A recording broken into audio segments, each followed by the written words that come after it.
Praise lord అందరికీ. మరి ఇక్కడ నిలబడి మాట్లాడడానికి ఇచ్చిన దేవుని కృపను బట్టి దేవునికి వందనాలు చెల్లిస్తున్నాను. అదేవిధంగా వేదిక పైన సంఘ కాపర్లకు మరియు పెద్దలకు వందనములు చెల్లిస్తున్నాను.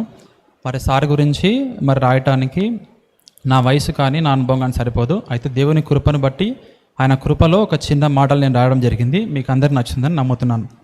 మీకు చదివి వినిపిస్తాను.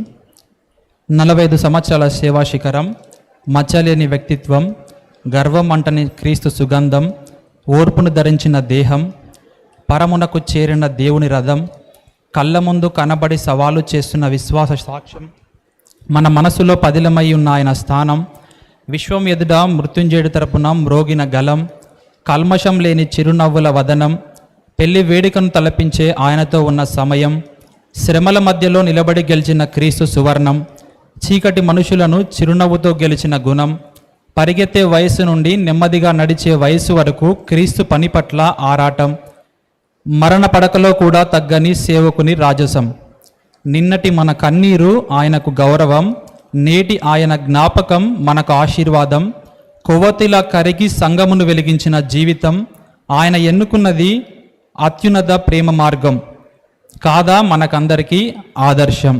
స్టాంటన్ సంఘములో కాపరిగా మీరు చేసిన సేవా సంతకం చెల్లించును దేవదేవునికి నిరంతర స్తోత్రం. దేవుని నింగిలో మెరుస్తున్న నిరంతర ప్రకాశ నక్షత్రం మన ప్రియతమ సంఘ కాపరి reverend doctor yes Devasahayam. Thank you very much.